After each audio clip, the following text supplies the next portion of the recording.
He had never in his life sung as now. In the duet of the second act, which is called the Seduction Duet, he was swept off his feet by the heavenly music and the heavenly voices.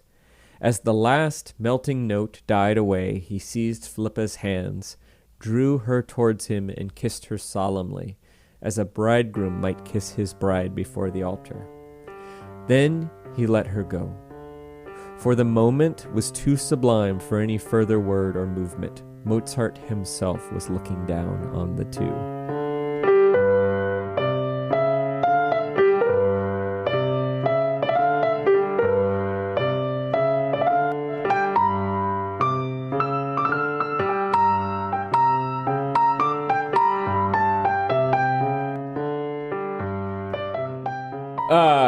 So, you remember I told you how the apartment viewing had been canceled?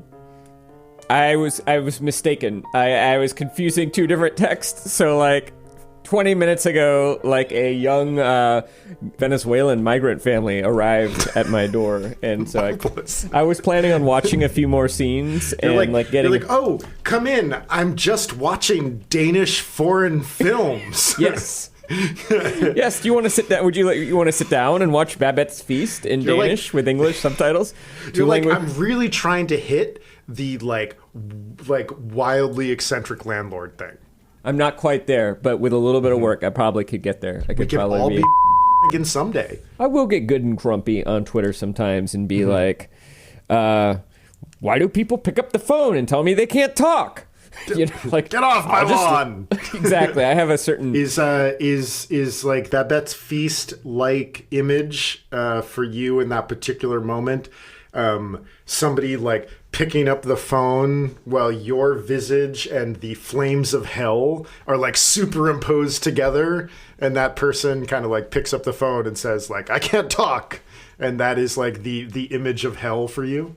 I don't feel as though that it's quite at that level of hell. I just don't understand why somebody would bother picking up their phone to tell me they can't talk right now when they could just let it go to voicemail. And I still actually maybe am wildly old-fashioned and will leave you a voicemail and expect that you will listen to it and maybe roughly within 24 to 48 hours respond to me. To me, that is the convention that makes the most sense, since it's the one I grew up with, and that feels perfectly normal. I still remember my father's tape answering machine message. "Hello, this is Frank Dukes speaking on the answering machine. I can't take your call right now, but if you leave your name, your number, and a brief message, I'll get back to you as soon as I can." And then you leave it, and then you get home from work, and you hit play, and the tape rewinds, and it plays all your messages, and you write them down on a piece of paper, and then when convenient, you call those people back, as God intended. We kill each other as God intended. Sportsmanlike. Do you want to? Yeah, we're going to start with. We're going to give you guys a quick rundown of what happens in this. Oh, and maybe we should say in a more sort of formal way that today we are discussing the first of our Foodie films. It is Axel Gabriel's 1987. I think I have that right? Yep, 1987 correct. Film Babette's Feast. And where does it begin, Chris Bagg? It begins and ends in a village in Denmark by the sea. We are introduced to our two... I don't even know if they're main characters. There's so much about this movie that is not standard. This movie is very hard. It's very hard to define certain aspects of it. It is tugging at me in various ways. But they are two major characters. That's for sure. Yeah, whether you call them protagonists or not, I don't think they are protagonists. Yeah, that's one of my questions for later. Who is the protagonist? Who is the antagonist, if there are any? But we learned that they are no longer in the first flush of youth, right. Is the description that we get through a narrator. We hear that they do a lot of charity for the people in their village, which is basically a religious sect. It was founded by their father, who is now deceased, and seems to be some flavor of Protestantism, I think. Oh, for sure. Yeah. They're named Martina and Philippa after Martin Luther and his best friend, Philip. Got it. But they're dressed like Puritans. But Yeah. so they are very Protestant, and they are. I'm not sure exactly what sect, but they're quite Protestant. Time gets a real sort of like loosey-goosey treatment in here. We jump around a fair bit. We kind of begin, as far as I can tell, there's 3 time signatures.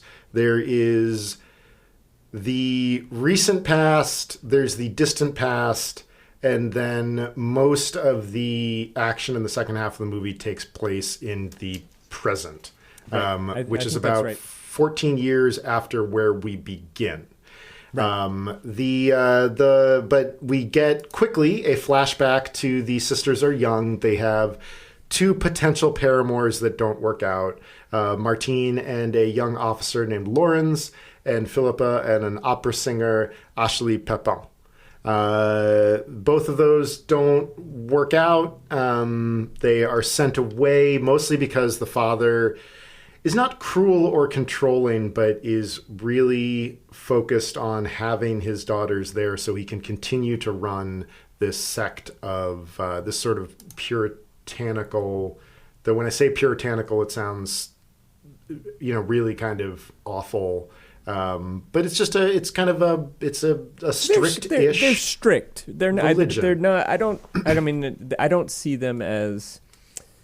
It's a really interesting question about how oppressed. I think one of the questions of this film is this community a kind of oppressed patriarchal community, or is it a community of people who are choosing to live very simply, and to eschew certain pleasures? One thing I'll say is that I don't really think the father sends them away. Lawrence, the officer, finds himself kind of tongue-tied and kind of leaves out of his own sense of embarrassment, I think.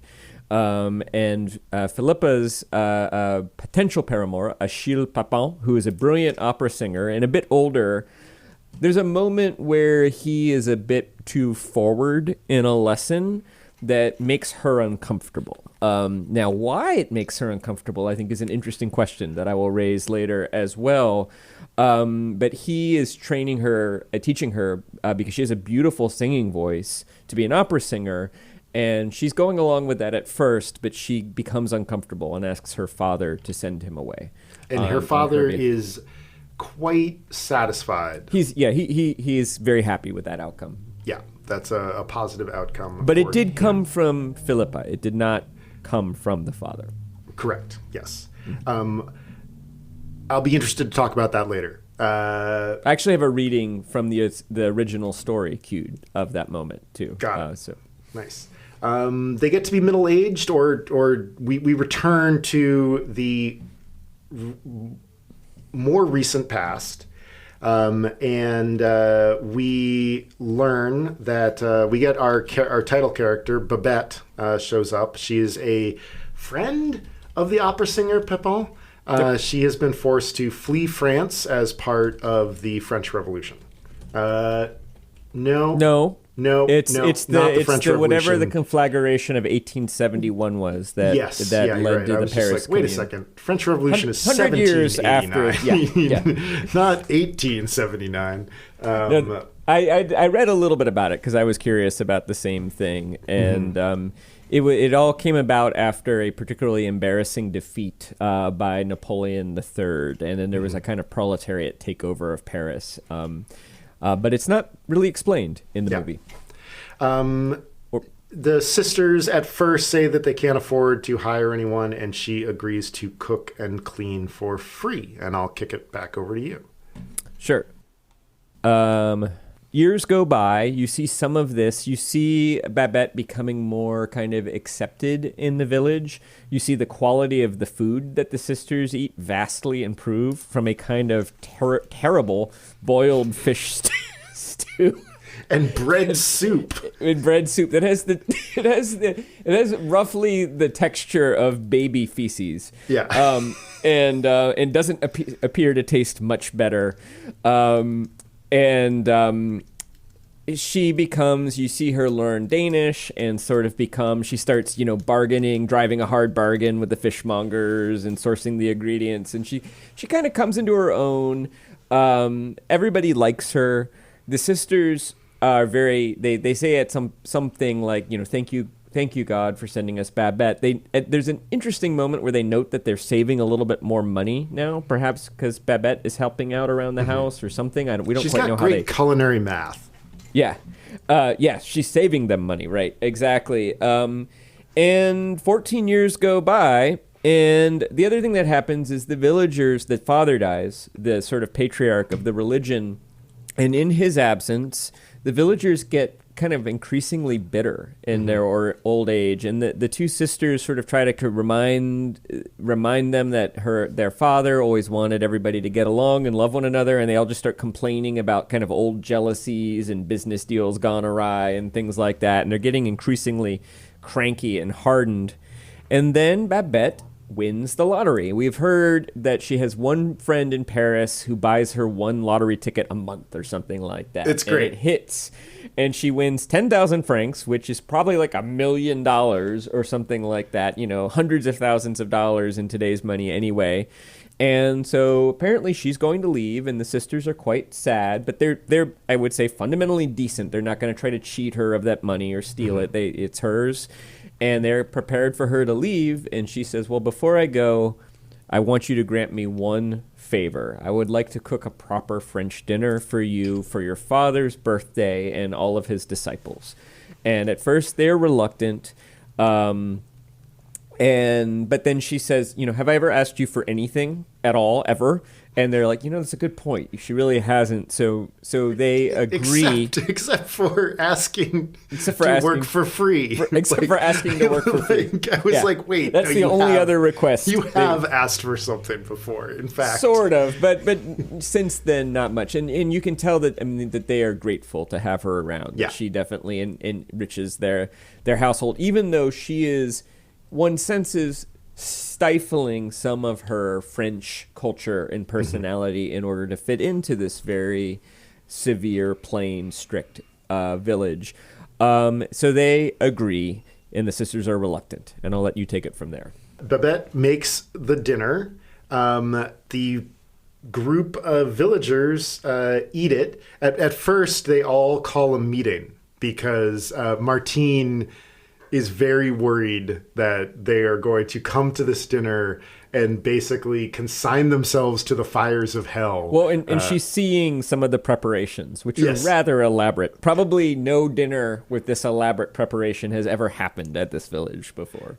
Yeah, we're in Jutland, which is a part of Denmark with a very strong literary tradition. It shows up in Hamlet.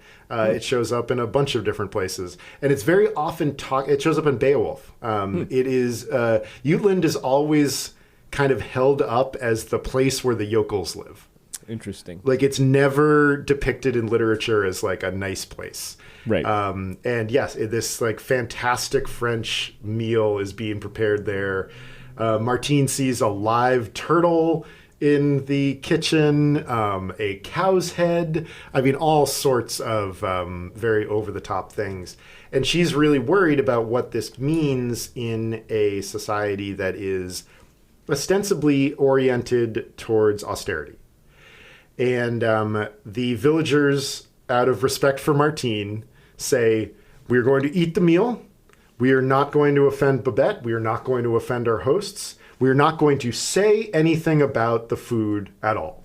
Right. And so they sort of agree to go along with it. Martine is happy about that. The day approaches.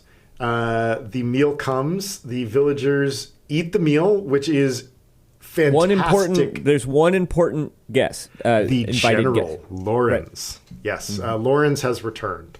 And as he's arriving, we get to see this. He's getting dressed to go to this dinner.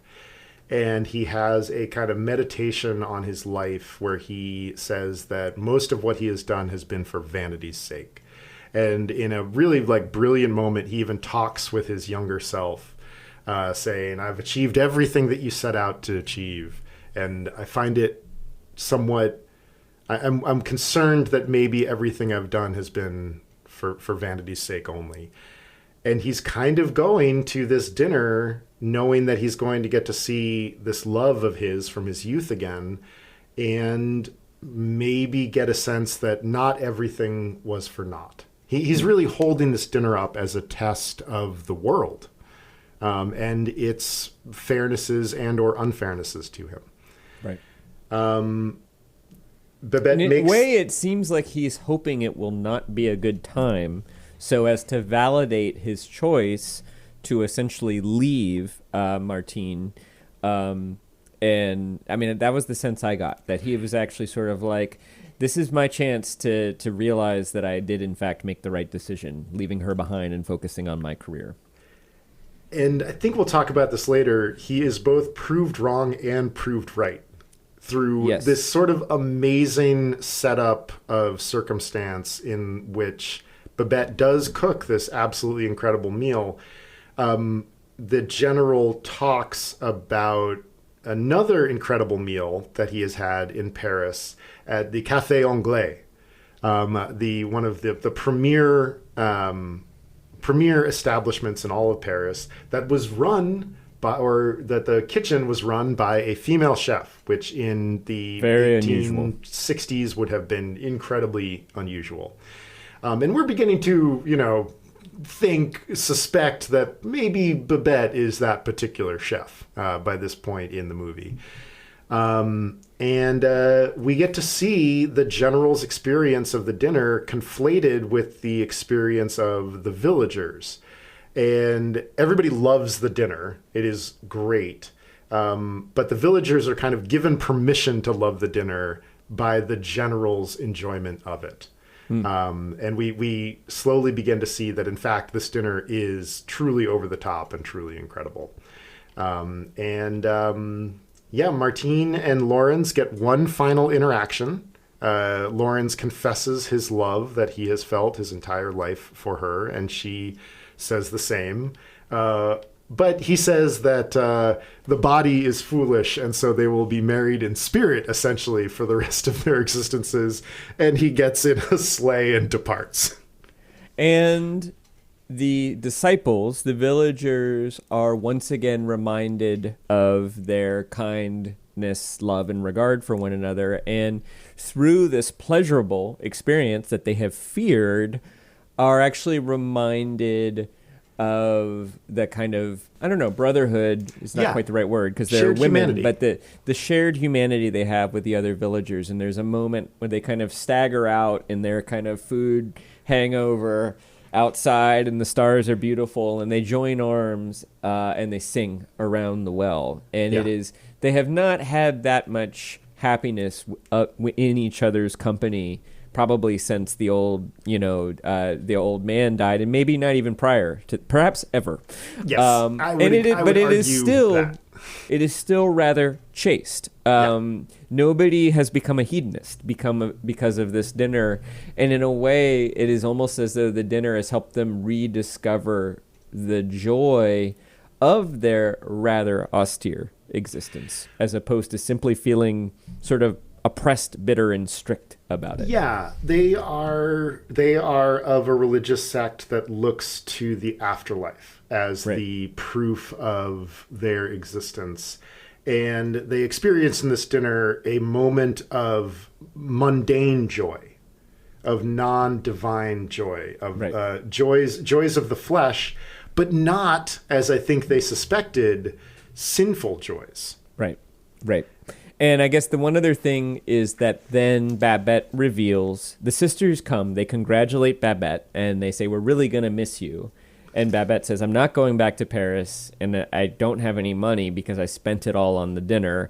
And yes, I was the chef at Café Anglais, where dinners often cost 10,000 francs. Dinner for 12 is 10,000 francs. Right. And so she spent all of her fortune. So one assumes she's just going to continue to live as the maid to the sisters for the rest of their lives and her lives. Perhaps maybe one might hope that she is allowed to express her, French cuisine heritage in the future. That perhaps she's earned a little bit more creativity in her cooking. But Who knows? Maybe not. I mean, she certainly doesn't have any money to order turtles. We've kind of alluded at this, but my first question for you is, what do you think the filmmaker's tone is with this is a Chris Bagg question, with regard to the sisters and the villagers and the disciples? So the one thing that I am coming away from this movie is the gentleness and the kind of sophistication of how it conveys what it's trying to do. Mm-hmm. This is a movie where, I mean, just in our roundup, like your little line here, Babette cooks the meal, the villagers eat it. Fiend. It was a bit of a joke because it's the final third of the movie. Totally, right? Yeah, but like I understand why you're making that joke. This movie, if you showed this to somebody, I don't know, anyone under 20, to our teenage listeners out there, I apologize. I'm not. I don't mean to be reductive of your experience. Anybody under 25, get off my yard. We need like a recorded "Get Off My Yard." I was thinking about I could imagine. I was like, what Marvel character could exist in this? And I was imagining like Wolverine having like a 15-year sojourn in this Jutland village, chopping wood and like kind of being a servant, before like Professor Xavier shows up and is like, "We need you again," I kind of think Fat Thor would love it here. Fab Four? Fat Thor. Oh, Fat Thor. Yeah. Does he get fat? Oh, yeah. Yeah, there's a great scene where he kind of gives up and moves to a fishing village and gets fat. Didn't see that. I haven't, I have only watched so many. But so continue with your thought. Are you getting to tone or are you going somewhere else? I'm getting to tone. But yeah, I mean, like the reason I'm talking about people under 20 is I think that unless you have like a wildly difficult experience growing up, I don't think this movie's kind of sophistication is really going to land for you in any way, because this movie to me is really about the beliefs that you hold that eventually can eventually hold you back rather than helping you exist in the world, which is what belief systems are supposed to do. Like they are supposed to help you make sense of all of this, which really is too much for for people to really understand. And I think the tone of voice of the movie is gentle, but I think that it is not mocking, but it's not mocking. Mm-hmm. I think that we are meant to understand that this way of life, while it does have its upsides in terms of simplicity and austerity and community, perhaps these villagers have taken it too far. And I think that the filmmaker's tone of voice is don't get too strict, don't get too harsh, don't get hedonistic, but you know what? That like the spice of life is variety and difference, and there are joys in this world that are just as wonderful as the promised joys of the next world. And in fact, I think the tone of voice is that the promises of this world are more real than the promises of the next world. Yeah, I hadn't really thought about the world thing, but I liked how you put, it's not mocking. Not mocking. I think I agree. I think it is a movie about the dangers of excessive moderation. Yes, I think you're right. Yeah, there's still there's a dignity in these characters, and I think it ultimately respects that they have chosen the life that they have chosen, and that there is something virtuous, beautiful, and simple about that. But in making that choice, they have slid into an extreme of moderation that required an adjustment of a kind, and essentially it's the adjustment that Babette provides to them. Yeah. Have you ever seen The Birdcage? Yes. So there's a moment in The Birdcage when Nathan Lane's character is attempting to pass as straight. and they dress him up in a suit and teach him to walk like John Wayne. And it works up until the moment that he sits and sort of stiffly crosses his legs, not in a feminine manner, but in a masculine manner, where one puts the ankle on the opposite knee. Right. And it is suddenly revealed that he is wearing bright pink socks. And Robin Williams and the main... It's the guy who plays Apu, Hank Azaria. No, Hank Azaria is the... the Guatemalan servant. Is the servant. I'm trying to remember just sort of the son, the main, like, he's not the main character. Son. Yeah, I know what you mean. But they're watching this, and they see the pink sock, and there's this moment where they're like... Yeah. And Nathan Lane says something like, "What? One wants a hint of color." And I feel like that particular moment, that movie is amazing. And La Cage aux Folles is amazing. And what The Birdcage manages to do, especially when it came out, was it really threads the needle from this place of not understanding LGBTQ queer existence and understanding it in the same way that I think that Babette brings to this particular village's place. Yeah. Where that she reintroduces a hint of color. She doesn't remake the village. She doesn't like completely upend their way of life, but through her gift and by embiggening their world, she really makes a change in the way that they treat each other, because they have gotten cantankerous and cruel towards each other, and she fixes that. Mm-hmm. Or at least for the night. Yeah. Although I guess the introduction maybe suggests that she has fixed it for a longer time, because the introduction takes place in the present, I think after the dinner or around the time of the dinner. And you see the old people getting fed their soup, nodding happily, which suggests that the state of affairs has been made somewhat more pleasurable. So my question for you is, what genre do you think this movie is? I'm going to give you a circular answer. Yeah. Well, I mean, that's all we do. I mean, in films, this would be it's an easy answer, right? They would just call it a period drama, right? It's a comedy of manners. It is a Merchant Ivory type production. But that's not really genre in the literary sense, which is what kind of story is this? You know, the short story, this was based on a short story by Karen Blixen, a.k.a. Isaac Dennison. I read a little bit of it. And this movie hews very, very closely to the story, as far as I can tell, that Karen Blixen wrote. Karen Blixen's short story collection, in which this story appears, is called Anecdotes of Destiny, which is like, can you imagine naming a short story collection Anecdotes of Destiny? You would have to really either be fantastically confident or brand new to all this, or poorly translated. Yeah, I don't know, but my answer to your question is this is an anecdote of destiny. It's something like a parable or a myth. Oh, it's very it is very parabolic.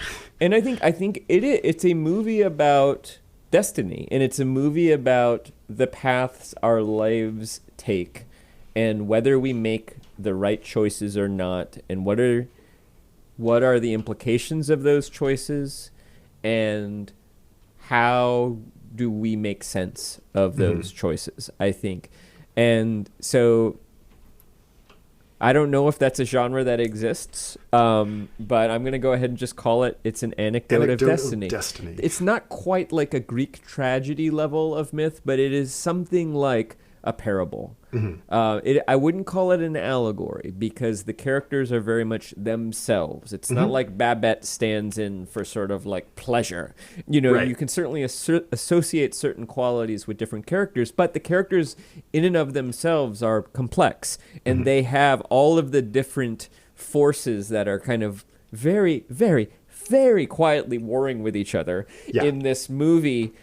exist in all the characters, which is why it's interesting, that the characters experience temptation towards hedonism, and they experience fear, and they experience longing, and they experience desire for something bigger, and they experience contentment in a simple mundane pleasure. So yeah, I'm going to go with Anecdote of Destiny. What's your answer to your own question? I think this is a comedy. Well, if you're asking, is it a comedy or a tragedy? That one is very, very, very tough. Totally. I mean, we could go back to the, like, what are the 7 stories? And Rob Harvilla did an episode about this recently. Yeah.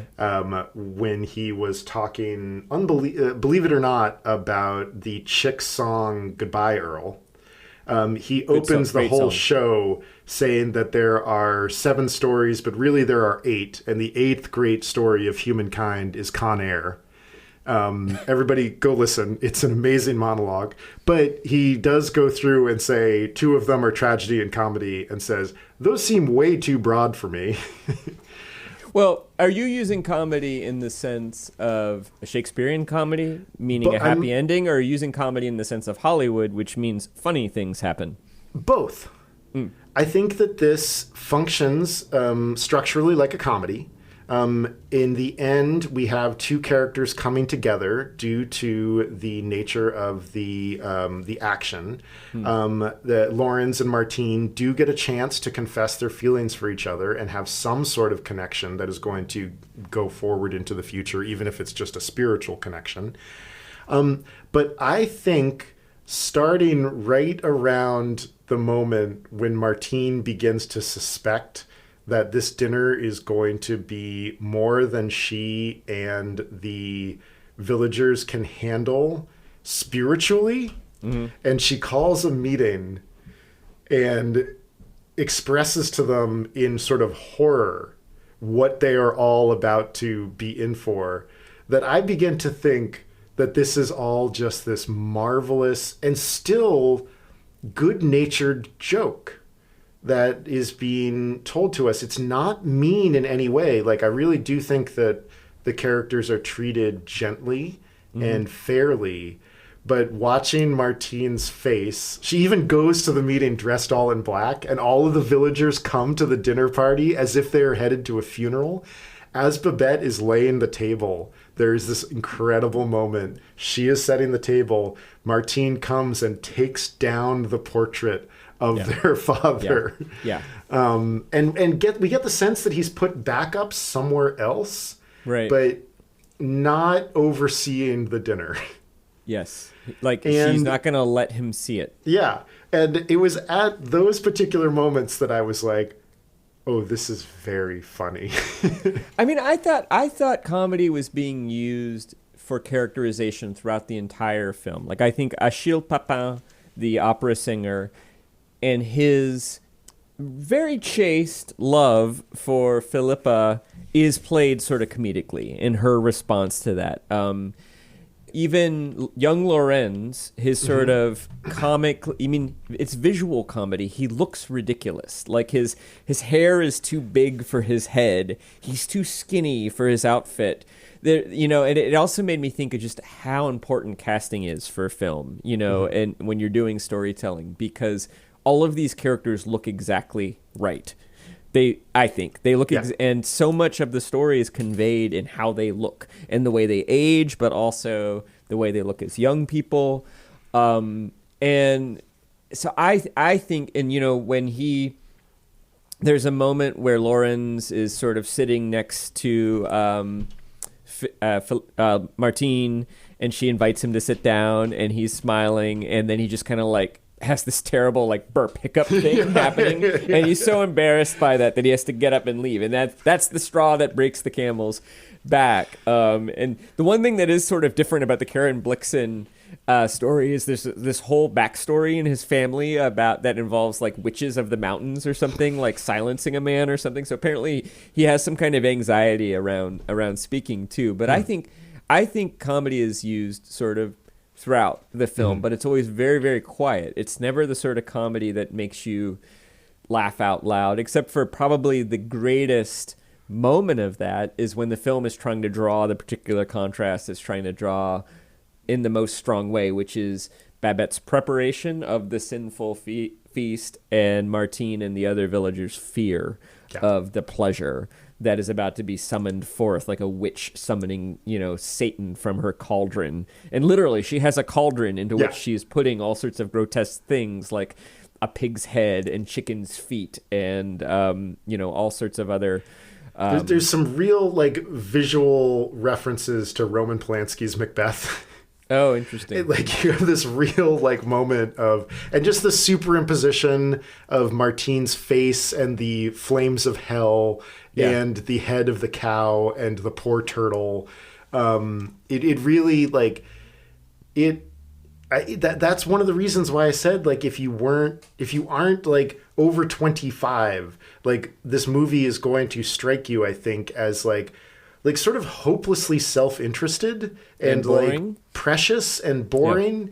Yeah. And I think actually it is hilarious. And I it's not totally comic, but I would say that it mostly functions as a comedy. Well, and I was thinking today about whether in the Shakespearean sense I would call it a comedy or a tragedy. And I think it's either a comedy that is extraordinarily sad, or it's a tragedy with a tremendously joyful silver lining. If our protagonist is Babette, Babette's story is profoundly sad. Mm-hmm. And the ending, she gets her moment, she proves her point, and she gets to once again feel the power and the competency and the joy and the craft of being an artist in the way that she wants to be. Only one more time, and she's 50, and she's going to live another 30 years. And it's very hard for me to say whether this is a sad comedy or a happy tragedy. Yeah. But it is a movie that very much makes me feel joyful at the end of it, because it is very much pointing at what is precious in the mundane of life. And so it feels, whether it's a comedy or a tragedy, it feels very celebratory, even as it's tremendously bleak. So when Babette wins the lottery, I think 10,000 francs is probably $1 million. You could retire on that. I think she could have gone back to Paris, bought a house, had a small sort of, she could have invested the money, lived off the interest for the rest of her life. She might not be able to, go back to Café Anglais and be the head chef, but she could probably cook and reestablish her life.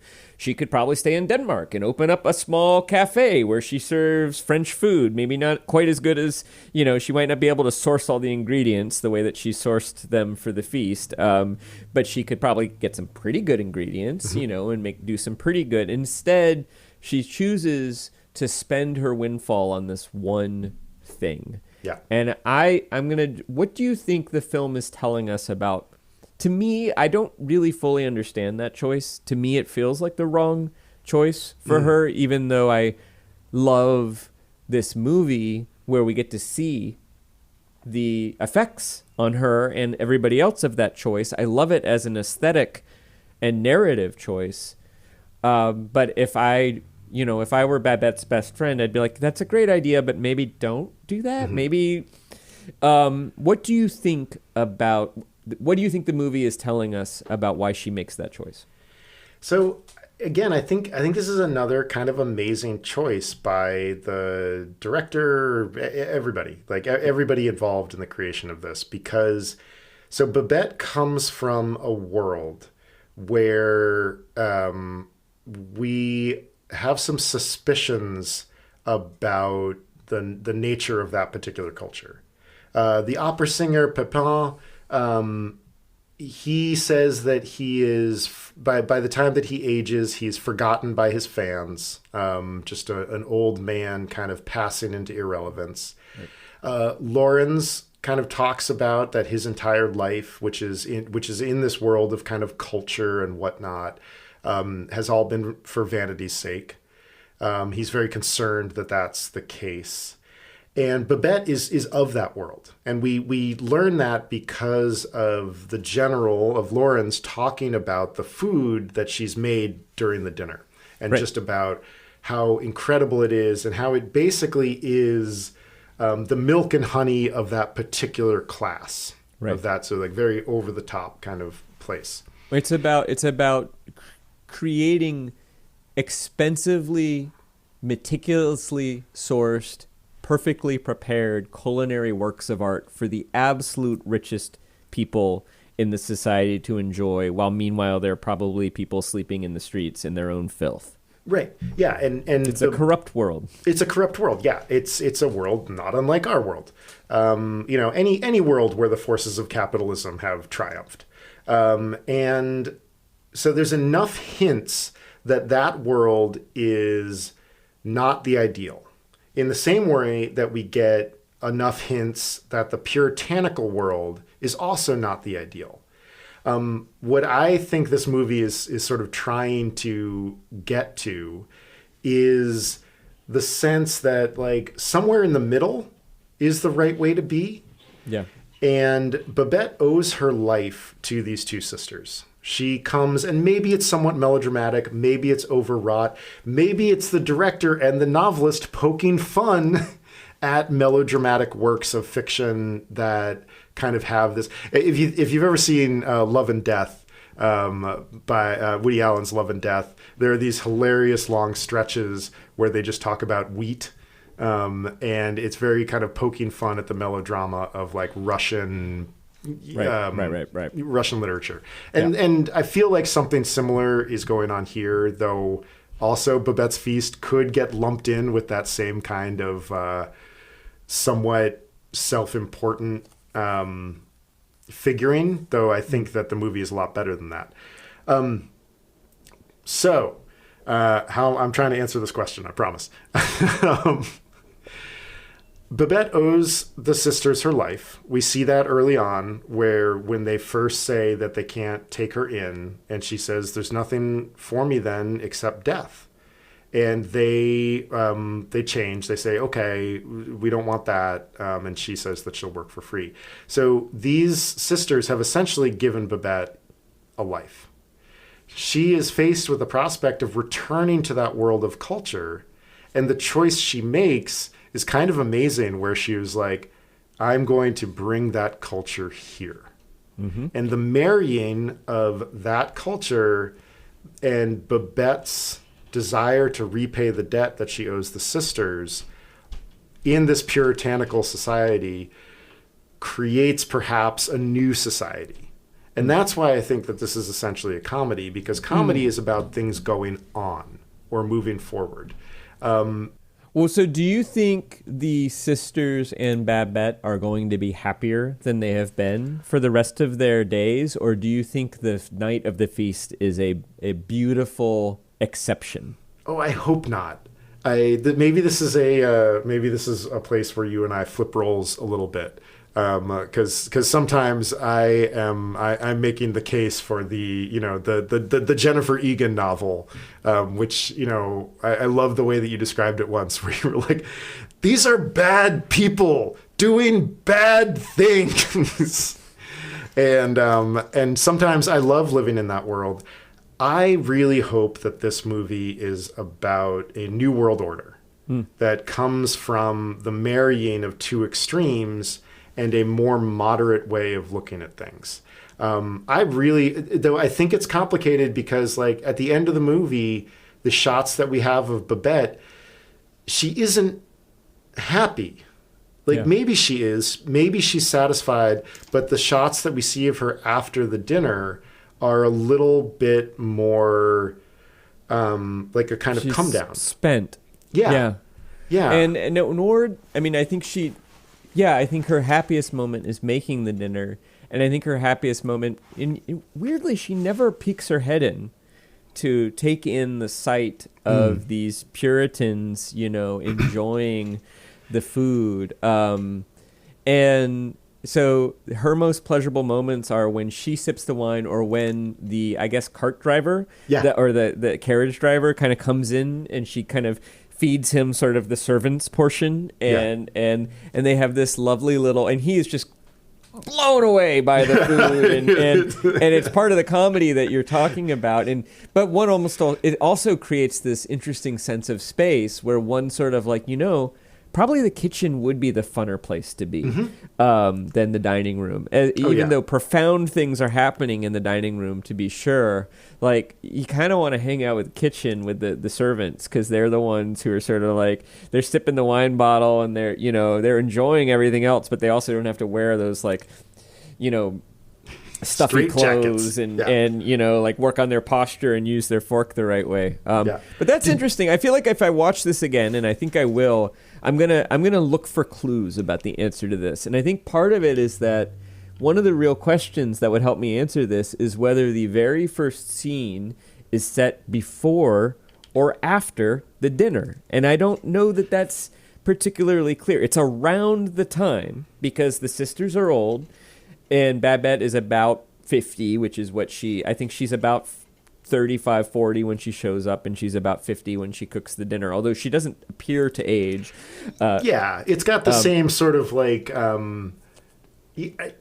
maybe this is true, maybe this is not. European films seem to have a looser relationship to verisimilitude than American movies. And maybe that's accurate and maybe that's not. I took it more that sort of Babette kind of looked like an old 35-year-old and then looks like a young 50-year-old. Because life is not particularly taxing in this place. It might not be very interesting, but it's also not particularly taxing. She can kind of maintain. And there's something I also think it's kind of a symbol of her inner vitality. Filmmaking is so much of the film has to be told visually and through acting. And I think the way the characters look and even the way they age is very much part of the story here. Oh, yeah, totally. I mean, we get to see these characters. They do a really wonderful job of aging them slightly. And you spend a lot of time wondering, is that the same puritanical woman? And then you think, yes, it is, I think.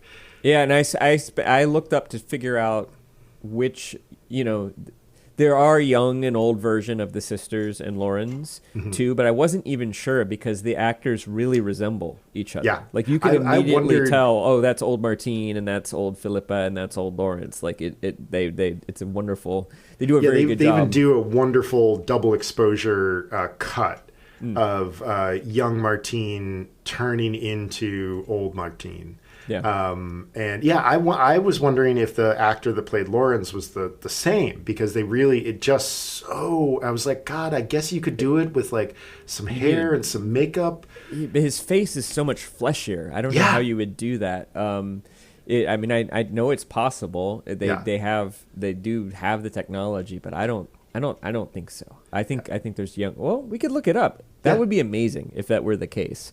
I don't think so, though, because I looked up the actor who plays the old version of him, and he was in a lot of Ingmar Bergman films in the 50s as a kind of young or middle-aged man. So I don't think he could play the young version. Yeah. Who do you think the antagonist of this movie is? I don't think the film has an antagonist. I think that the forces of opposition that stand in our characters' way are contained in each one of them. I want to hear more about that. Well, again, we can go back to... You know what? To partly answer your question, I'm going to read you the reading that I wanted to do, because I think it fits. So this is from Anecdotes of Destiny by Karen Blixen, not the screenplay, but this is what it was based on. So this is the scene where Achille Papin, who is a older, middle-aged opera singer, his career is kind of in decline. He goes to this village. He meets Philippa. She has an absolutely amazing voice. He's going to train her. They're doing a voice lesson, and he's kind of falling in love with her, but he's also dreaming about how she's going to help him revitalize his career. He had never in his life sung as now. In the duet of the second act, which is called the Seduction Duet, he was swept off his feet by the heavenly music and the heavenly voices. As the last melting note died away, he seized Philippa's hands, drew her towards him, and kissed her solemnly. as a bridegroom might kiss his bride before the altar. Then he let her go, for the moment was too sublime for any further word or movement. Mozart himself was looking down on the two. Philippa went home, told her father that she did not want any more singing lessons, and asked him to write and tell Monsieur Papin so. The dean said, "And God's paths run across the rivers, my child." When Achille got Dean's letter, he sat immovable for an hour. He thought, "I have been wrong. My day is over. Never again shall I be the divine Papin, and this poor weedy garden of the world has lost its nightingale." A little later he thought, "I wonder what is the matter with that hussy. Did I kiss her by chance?" In the end he thought, "I have lost my life for a kiss, and I have no remembrance at all of the kiss. Don Giovanni kissed Zerlina, and Achille Papin pays for it. Such is the fate of the artist." In the dean's house, Martine felt that the matter was deeper than it looked, and searched her sister's face. For a moment, slightly trembling, she too imagined that the Roman Catholic gentleman might have tried to kiss Philippa. She did not imagine that her sister might have been surprised and frightened by something in her own nature. Achille Papin took the first boat from Berlevague. Of this visitor from the great world, the sisters spoke but little. They lacked the words in which to discuss him.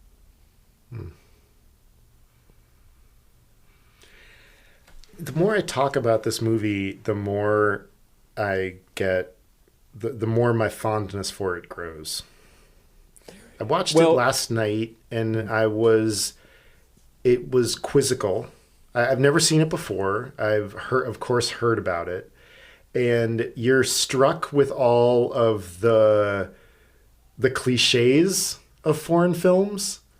Long shots of landscapes, waves, seagulls, people looking at the waves and the seagulls, lots of costumes, lots of silence. Tablecloths. Silverware.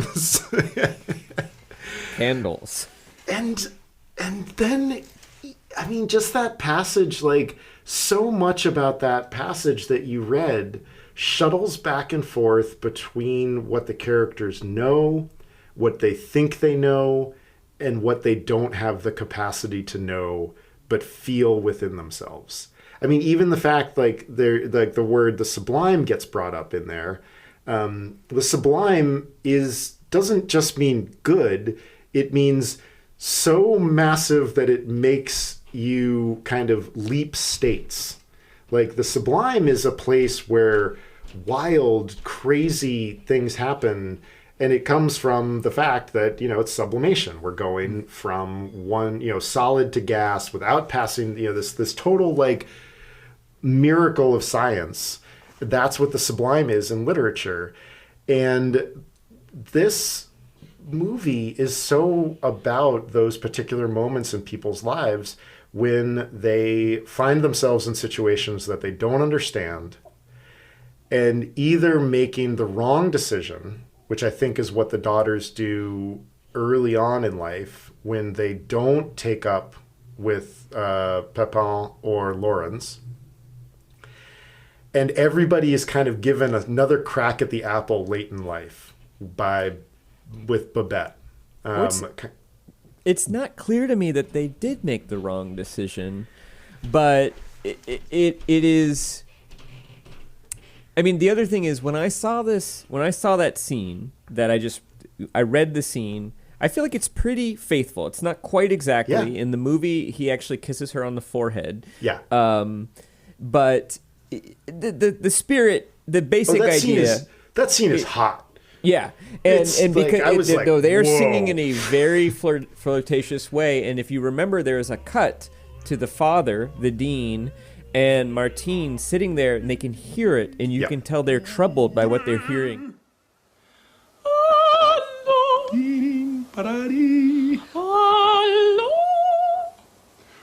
Pardon, c'est toi que j'aime, ton cœur et mon cœur même, et l'amour nous unira. L'amour nous unira.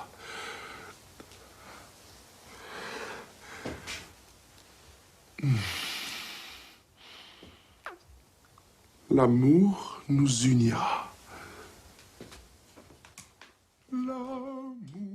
And to answer your question about the antagonist, I think it would be tempting to see the father as the antagonist because you're right, he doesn't want Philippa to go off with this French opera singer, but I also don't think he would forbid it. I think, you know, if you think about like the Amish tradition and a lot of these kind of strict religions, there is an awareness that we're going to raise you in the way that we think is appropriate, but at a certain point, you're going to need to encounter the world and you're going to need to make your own decision. And my sense of it, it's very quiet, but I think the father is in that mode.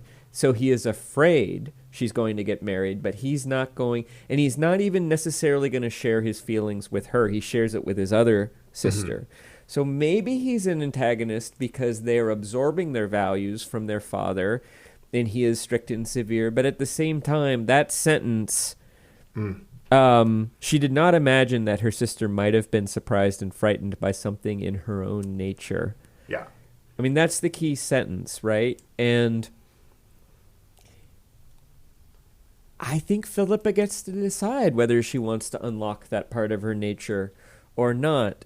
I also think the ambiguity of the movie is great because there's something just a little lecherous about Papin, too, you know? Yep. And even though she is feeling herself... you know, she's feeling some pleasure and probably some erotic charge in the singing. There's something a little bit creepy about his joy in it as well, even though I think from his perspective as a Frenchman, he's being very restrained and chaste, you know, as a Roman Catholic. And so I don't necessarily feel like any of them are wrong, you know, and I don't think the movie is saying any of them are particularly wrong, although I do think I agree with you that when it comes to the village, over time, the balance gets thrown off, and the austere dominates, and there is a hardening and a bittering. But again, Babette's corrective to this is exactly as you say. It creates a middle path. Yeah. And when the villagers are talking about how much they like the food, and there's this one moment where a particular strict old lady drinks a little bit of the wine, then she drinks some water, and sets it down and drinks more of the wine. Yeah, and there's a number of moments like that where they're all permitting themselves to indulge in more pleasure than they're used to. The way they talk about it is sort of in terms of like, we're getting a glimpse of the afterlife, or we're taking pleasure in the divine. Yeah. You know, God has created this world, and we are experiencing his bounty in a pleasurable way, and they're using their own theology to sort of justify that pleasure, and I think that's sincere. You know, you can love God in a simple life and enjoy the food that you eat, and you can even enjoy sexual congress with the people that you love, and of course that has to happen in this village because there are some kids, right? Or maybe not, I don't know. Well, there's that wonderful romantic kiss late in the movie. Between the married couple. Yeah, the old married couple. Yeah, and you're not quite sure what the circumstances are. You get the sense from the dialogue. The wedding, the marriage has dried up a little bit. Yeah, right? Or that there was an infidelity or something. There was an infidelity. Yeah, right. And I mean, like, the particulars of it don't really matter. And I think that's the thing that we come to learn by the end of it. There's this marvelous scene with two older men who have been just at each other's throats the whole time. And they have this loving, laughing conversation about how they've cheated each other for years. Yeah. And, like, there's kind of this, like, raconteur-esque, like... And they're both sort of like, and I deserved it. You got me because I was cheating you also. You know, there's going to be a really interesting echo of that in Big Night. If you remember, there's that moment that happens, the two men, this is another one of those visual, there's a woman sitting between them, and they kind of lean back in their chairs, and they kind of give each other a side hug behind the woman. And, you know, another example of how this movie is told so much through its sort of placement of the people and the wonderful visuals. But just to wrap up my point, I think I did, but this is why I say I don't think there's an antagonist. I think I think they're all struggling with themselves, and it might be tempting to see the old patriarch as an antagonist, but I don't think that's what's intended. No, I don't think he's the antagonist any more that Papin could be the antagonist. I think the antagonist in this film is dogmatic thinking. Right. Whether that dogmatic thinking is religious or hedonist or political, I think this movie has a real axe to grind about don't get too extreme in anything, and like sense the beauties of the middle path and pull from everything. I think it's a Magpie's kind of philosophy, and I love it. Yeah, yeah. No, it's marvelous in that regard, and it does. My feeling towards the village is not, I don't ever want to go there. It's like I could spend a week there. Yeah, I'd be ready to leave, but yeah. I mean, especially if we're getting quails and sarcophagi. Oh yeah, indeed, incredible. I mean, incredible. Well, so Monica would be happy about this movie, right? Like we get some, we get lots of the scene of Babette and preparing the food, and some of that looks like an oil painting, right? Like the clutches of grapes or the baskets full of quails. My speculation about the nature of the film is that this is a movie about the separation between the divine and the mundane. And that where it lands is that those things should not be held apart from each other. Mm-hmm. That the divine is right here. Brilliant, and it relates to, one of those sort of little mini craft talks that we sometimes do. Something I wanted to point out, how you've been talking about the difference between tone and mood, and how one senses irony. We have these little moments. One thing I noticed, obviously with film, you cannot have the character's interiority unless you're going to do voiceover. And most film critics and most filmmakers do not like voiceover. It feels like cheating. There's sometimes maybe where the voiceover is done with such a specific voice, like say The Big Lebowski, that it kind of works. And I think it can work in comedy for that reason. So if you don't have interiority, or if you don't have language to express interiority, but you want the audience to understand that your characters are feeling things, and you want them to understand they're feeling things rather deeply, what do you have to work with? And the obvious thing is you have your actors and their ability to portray the emotions on their faces and in their body language and with the blocking. And I would say the actors in this movie do a superb job of all that, because it's very quiet. There are no loud, shouted arguments. There's almost no crying. The emotions are all very quiet, and yet you almost always know what they're feeling, And you also have landscape, and a very interesting choice is one of the very few ways in which this movie departs from the short story is the short story was set in Norway, in a fjord, a village set between two fjords. And I could just imagine the filmmaker, filmmaker is Danish, so that might be why it's in the Jutland of Denmark, as you say, and all the reasons you pointed out earlier, the sort of the yokels, the severity of the landscape. But also it's like that landscape, this place is supposed to stand in for sort of bleak simplicity. And Norway is just too beautiful and too stunning for that. Like the central opposition that you're talking about would just not work as well. We're opposing Paris with this village, and the village has to look severe. And what do? You get a gray ocean with some pebbles, or sea with some pebbles, and there are some kind of distant grayish yellow green hills that look like you could probably have one nice walk in them before you got bored of them. It's not, it's a little bit of a bleak landscape. And then the other thing you have is your edit. You have lots of tools, but one of the things you have is your editing and your cuts. And I think that's one of the tools I was noticing that this movie uses masterfully, and particularly in the preparation scene. Have you ever heard the term smash, a smash edit?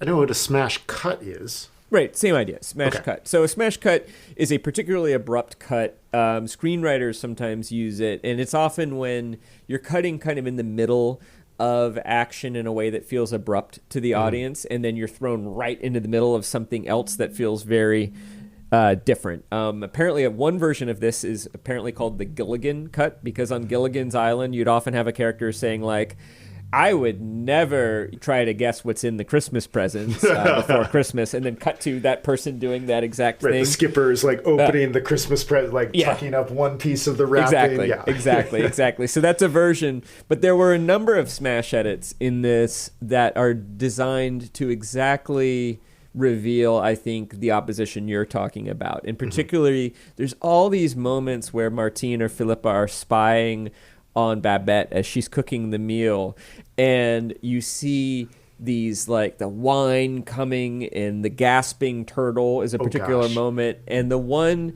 where, and we talked about this imagery that's almost like a witch's brew.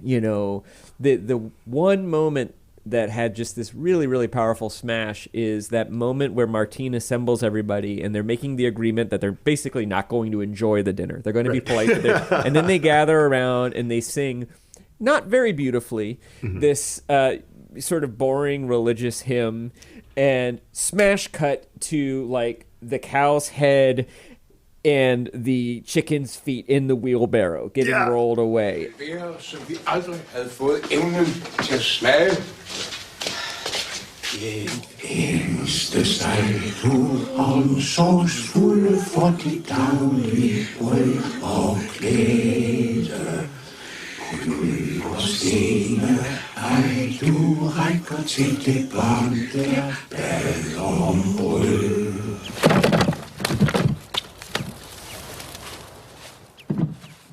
It's just driving home that point that in Martine's world and amongst the disciples, this thing is going on, and in Babette's world, this thing is going on. Yeah. And we have not yet brought them together. And in the end of the film, we bring them together in a very happy way. So it's a quiet movie, but in a quiet movie, little choices like that can go a long way. Yeah, it really makes a case against the bombast of a lot of more contemporary movie making, and it doesn't have to be contemporary. I mean, Cecil DeMille is the sure. the opposite, in previous times. But yeah, but I agree. I don't think you see this kind of quiet storytelling in contemporary Hollywood movies very often. I was actually going to ask you if you could think of any in the next, like in the last 10 or 15 years. 10 or 15, no, but Stellan Skarsgård, he's young. It's probably late 90s. He's paralyzed in a mining accident. God, what the heck is the name of that movie? You're not talking about the diving bell and the butterfly, are you? That's not Stellan Skarsgård, though. Shoot. It is very sad and very quiet, and might not be indicative of current Hollywood, but it did rise to the level. It was a well-known Hollywood movie. Maybe it'll come back. Stellan Skarsgård was young. Isn't he like in his 70s by now? Yeah, it's a late 90s movie. I don't know. I'm gonna. I'll see if I can pick it up. The Tender Mercies is a good example. A River Runs Through It. That's from the 90s. The only one I could think of in the last few years was Minari. Did you see that? I did not see that. No. That is, I think it's a American production, but it's Korean. The actors are speaking Korean for the most part to each other, although also English too. It stars Steven Yeun, and it had a Breaking wonderful... the Waves. Breaking the Waves. Breaking the Waves. Yes. Breaking the Waves. Yeah. I remember that. I don't think I've ever seen it, but Minari came out just in, I think, 2019 or 2020, and that's the only thing I could think of, and it's wonderful. Yeah. And it's a similar kind of story. It's a story about dreams deferred, and it's a family drama. I'll look it up real quickly, get the director's name. Beau Travail, but again, that's like early aughts. It's Claire Denis. It's about as French as they come, but in terms of its quietude and volume. I mean, that's one of my favorite movies of all time. But it felt like, I think the reason I'm loving it so much is it felt like the complications of a Chekhov play. Years and years and years ago, when I was still like studying theater, one of the like acting classes I was in, we were all doing Chekhov's scene study because that's what you do. And there was a scene that wasn't working. And the guy who was running the class was like, I'm going to try something. And he asked one of the other students, like, hey, while they're doing this scene, I want you to be the maid. And it like there's a maid in the scene. She doesn't have any lines, but it's written into the script that the maid comes in and like straightens a picture. And I think it's in The Three Sisters. And what's happening is one of the sisters is talking with one of the soldiers, and they're like a lot of Chekhov. Maybe they're going to fall in love, but probably their lives are going to be ruined. And the two of them, and adding that maid to the scene, all of a sudden made the two actors who were playing the scene have to like talk quite a bit more quietly. Interesting. And holy crap. Yeah. Like it just came to life. And I just feel like that's what this movie is doing. And it's so tasteful. And so much is happening while it looks like so little is happening. And it's I've known about this movie forever because you don't operate in like books and movies and stuff like that without hearing about what a great movie Babette's Feast is. And then you see it and you're like, okay, yeah, it's great. I just thought of a new wrap-up question for us, which could be, we could certainly answer the question, will you watch this again? But also, did it meet expectations? This exceeded my expectations. Yeah, I would say me too. Although one thing I would say on the whole, it exceeded my expectations. Although I will say, in the way that it had been talked up, I expected the sort of ecstasy of the feast to be even grander. Like I was imagining, like the Lawrence and Martine like taking a long walk on the beach and kissing. I kind of thought it was going to go a little bit bigger than it actually went. I'm so glad it didn't. Do you have trivia? I do. Okay, I let's think do trivia. This is going to be a shoe-in for you, I think, because it sounds like from what the research you've done, I think you're going to get this in like without me even needing to finish the question. So Babette's Feast is based on a novella by Karen Blixen. I can't pronounce her final name. Finnica, I would guess. I don't know. I mean, also anyway. Sometimes known as Isaac Dennison. Yes, also published under the pen name Isaac Dennison. Later, Blixen was played by what great dame of cinema? Meryl Was Streep. it A? Excellent. Correct. Say your answer again for the listeners. Meryl Streep. Sorry, do you want to give me the choices? No. I threw Sigourney Weaver and Dame Judi Dench in there, which I They thought they all could have done it. They all could have done it. I actually happen to have seen an interview from years ago where Meryl Streep was talking about being cast in that role, and she sort of hilariously said that, you know, because she's beautiful, but I don't know that she was thought of as sexy.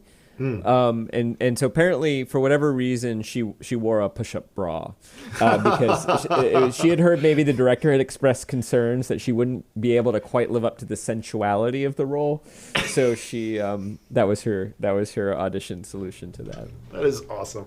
That's such a Meryl Streep kind of story. You Yeah. can imagine her telling that story, you know, too, about being like, well, you know, like nobody's ever described me as sexy before. Yeah, And, yeah. you know, At a dinner party in Manhattan, she would tell totally, it. yeah. Yeah. And like an entire generation of men and women are like, Meryl Streep, you're quite sexy.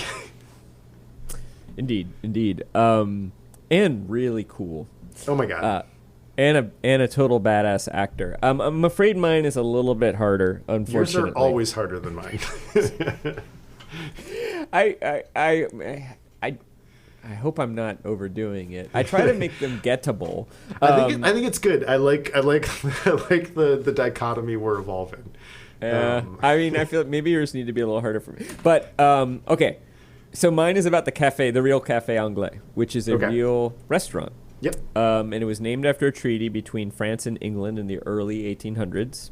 Mm-hmm. The real chef, as far as I could tell, they never had a woman chef. The real chef was Adolphe Dulgaret. And it was though very much the way the general describes it in that sort of last little toast scene. So, which of the following is a real menu item prepared at the Café Anglais? A. Potage de banque, which was dedicated to the head of the National Bank of France. B. Pomme aux boulettes de mouton. C. The Three Emperors' Dinner, which was a meal prepared for 3 European monarchs. Or D. Le pain pour au sautin Monsieur Nivin. Following my rule about when I get to use a D. Can you translate item D for me? Rabbit for a certain Mr. Niven. I was wondering if you had somehow wrapped a ring into that somehow. Okay, that would have been good. I did not. Potage de banque. Give me the second one. Pomme au boulet de mouton.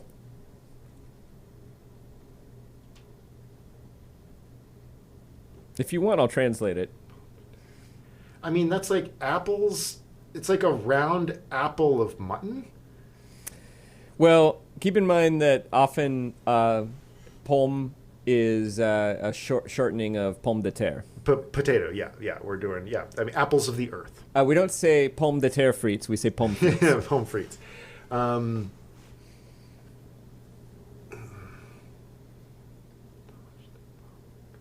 And what was C? The Three Emperors' Dinner.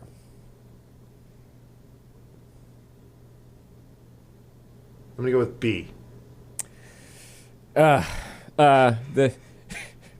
Let me give you the translation. Potatoes with balls of sheep. Yeah, that sounds like I've had so many French meals that are like the translation is something like that. You're like, ooh, that sounds romantic. And then you change it and you're like, oh my God. Another translation would be potatoes with sheep balls. The correct answer is the Three Emperors' Dinner, which was a 9,000 franc meal prepared for 3 European monarchs, including Alexander II of Russia and one of the Bismarcks and someone else. It was a meal that sounds quite a bit like the one that Babette prepared. In fact, maybe even was the inspiration, particularly if you factor in the price tag. The price tag. Yeah. So honestly, calling the meal potatoes with sheep balls was my attempt to make it a little bit easier for you to do a little bit of sleuthing. Well, I mean, the reason I went with that is like French culinary names have this hilarious. Right. Like, no, it could be. You could imagine like, taking mutton, mincing it with some spices, putting it into a baller, and then putting it in like the sarcophagi, like dumplings that the quail were cooked in. Yeah, so, I mean the literal translation of Kyle and sarcophaga is like quail coffins. Right. Right. It's really I mean that's the thing about French cooking that everybody forgets is that like at its nature, it is a peasant food that has been, taken. It's like if you took the hamburger and gave it to like Wiley Dufresne or something.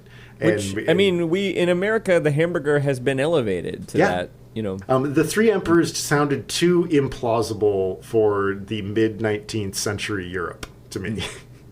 Well, you keep in mind back then that a lot of people who we would probably just refer to as kings now referred to themselves as emperors back then. Because think about the size of European principalities. Man, it's like you control like the Rhineland and like Luxembourg and Belgium. You're an emperor. Like that's three countries. They're countries.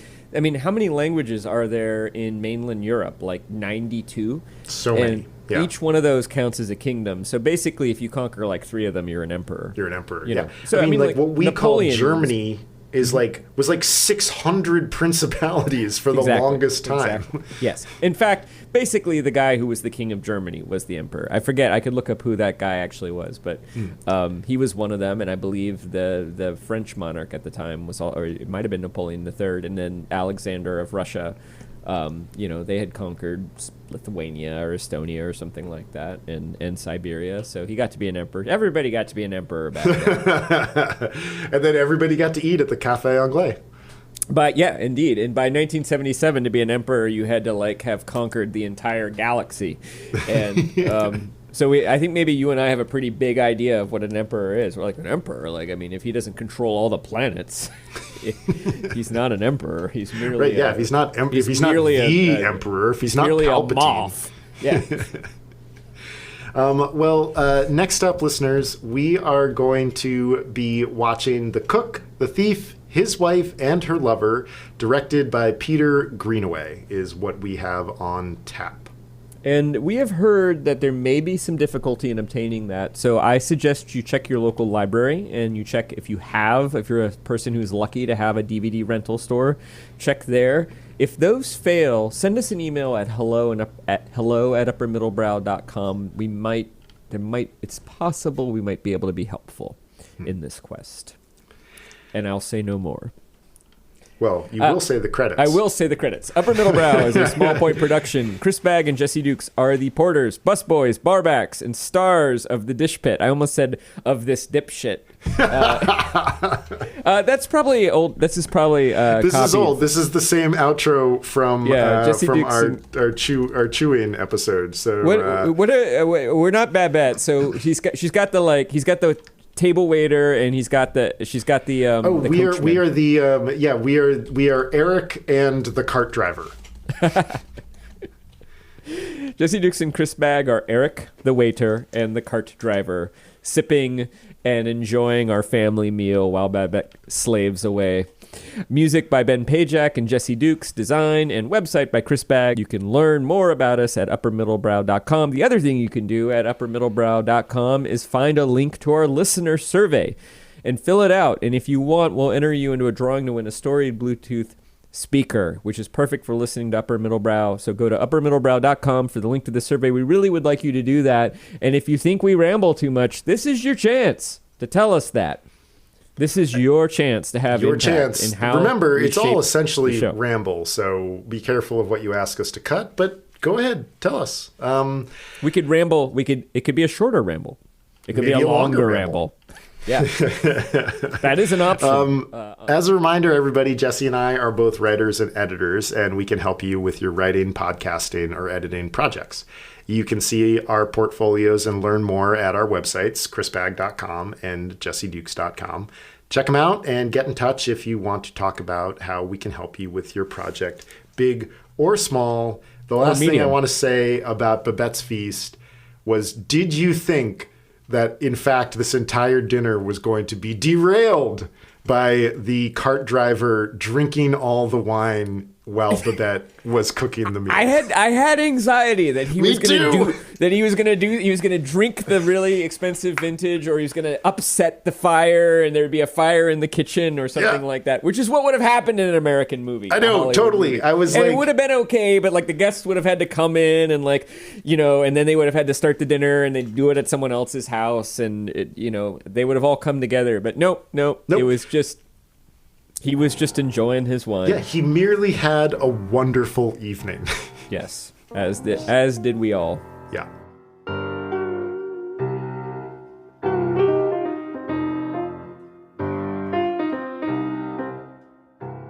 Hey everybody, one more thing before we go. I just want to remind you that the next film is The Cook, The Thief, His Wife, and Her Lover, directed by Peter Greenaway. And it is hard to find. I don't think it's streaming in North America. There are some DVDs available on the used markets in places like eBay. Your library might have it. You might be able to get an interlibrary loan. Maybe you have a video store that will have it. If you absolutely can't find it and you want to watch it, send an email to hello@uppermiddlebrow.com and we might have a suggestion. We might be able to help. The other thing about the movie is it has very explicit and disturbing violence, including domestic violence, and it has very explicit sex and nudity. I would probably not watch it with a kid, and you might want to consider whether you are okay viewing it. We totally get if you need to skip that one, but if you can handle the sex and violence, we think it is worth watching. It's pretty incredible. It's worth talking about. It's worth thinking about. So thank you for listening, and we hope we'll see you soon.